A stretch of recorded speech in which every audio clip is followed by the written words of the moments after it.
Jujur mama sakit hati lah, namanya anaknya dihina secara fisik, walaupun sebetulnya kenyataan ya aku cacat gitu loh, tapi aku terlalu banyak diuji dengan segala cobaan hidup gitu loh, dan aku rasa cobaan seperti ini tidak perlu aku sesali karena ini adalah proses pendewasaan lagi, dan aku nggak sangka karena hal seperti ini dia bisa mengorbankan rencana baik kita gitu.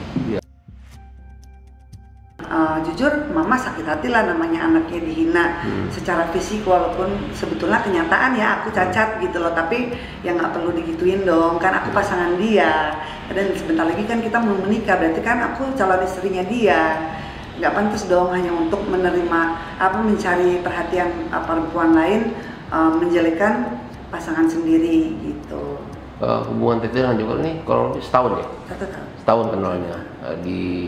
Sebenarnya mungkin di industri musik juga. Terus dan kita tuh sering satu job gitu loh. Aku mau sering ngasih dia job gitu loh, kerjaan bareng-bareng. Aku coba bikin konsep DJ dan live PA, jadi aku mau DJ, dia nyanyi gitu loh.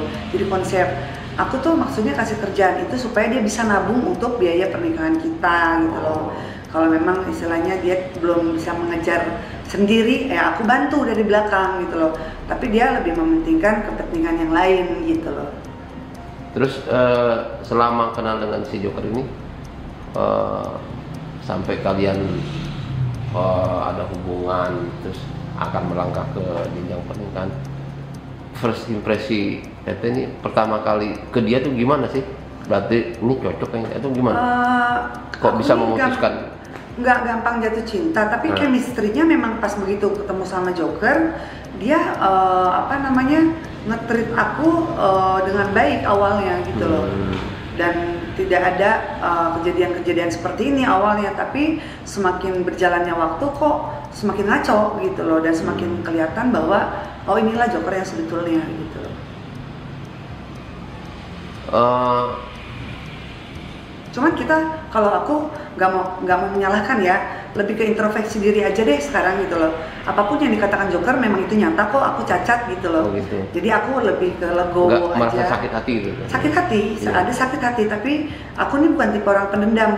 Orang yang sudah KDRT sama aku, orang yang nyisa aku, orang yang nyakitin aku, itu aja bisa aku maafkan, apalagi cuman hinaan Nabi aja dihina, nggak apa-apa kok, apalagi aku cuman manusia biasa dihina ya nggak apa-apa gitu loh, ya wajar lah gitu loh. Cuman untuk komunikasi lagi, aku pasti maafin dia gitu loh. Aku selalu memaafkan siapapun orang yang menyakiti aku, tapi untuk komunikasi lagi dan intens seperti dulu itu pasti berbeda gitu loh, jaga jarak gitu.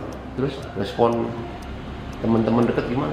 Teman-teman dekat yang udah aku kasih tahu tanggal 10 September kita akan nikah, mereka kemarin telepon, besok jadi nggak katanya, dress code apa, ini sedih sih, sempet nangis gitu loh, karena gimana pun juga ya, oh iya banyak teman-teman yang udah aku kasih tahu ya, aku saking lupanya gitu loh, saking stresnya, aku lupa bahwa aku udah banyak kasih tahu teman-teman, undang teman-teman, dan sampai aku juga jarang pulang ke rumah karena aku malu sama kedua orang tua gitu loh, harus ngomong apa gitu loh sama papa sama mama gitu.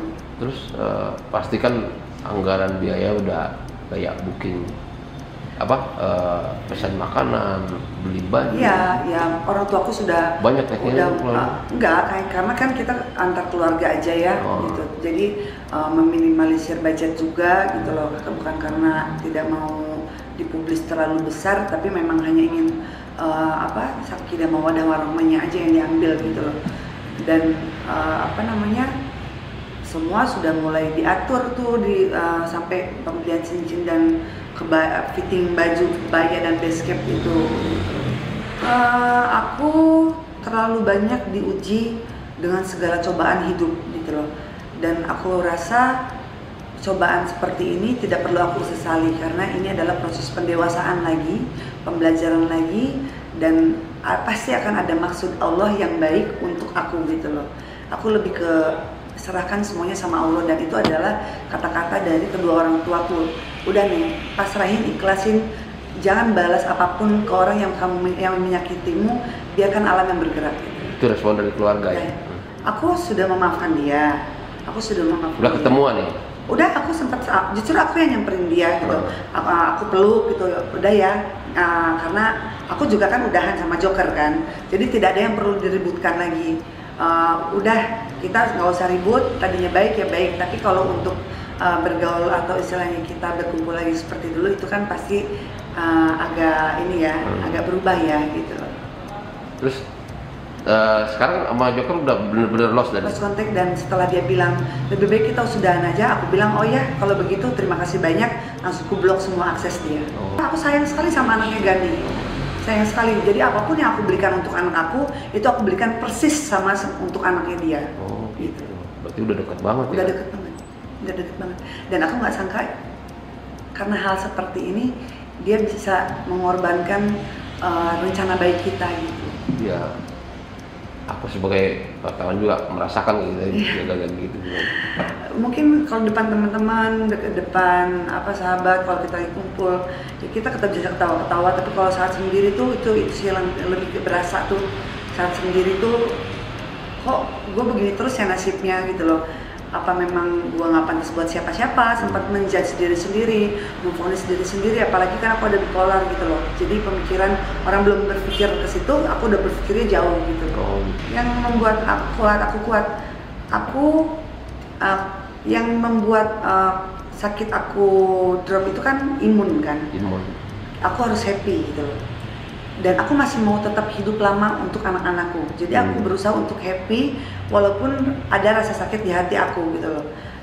Karena anak-anakku hanya punya aku gitu loh. Dan aku harus tetap berjuang dalam kondisi cancer seperti ini pun aku tetap harus bekerja dan aku harus tetap berdiri tegak untuk mencari nafkah untuk mereka. Kalau aku down, drop gitu loh, siapa yang bertanggung jawab untuk anak-anakku gitu? Anak sekolah kelas berapa?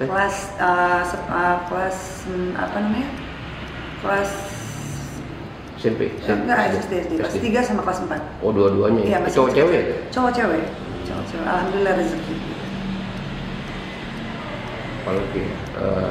Rencana ke depannya gimana teh? Untuk menghilangkan rasa sedih, gagal, apa ada rencana-rencana lain? Kemarin sih ya sederhananya healing sama anak-anak laut gitu kan. Terus kalau untuk karirnya sendiri sih sekarang lebih fokus lagi, karena kan kemarin saat pacaran banyak larangan, ini nggak boleh, itu nggak boleh gitu.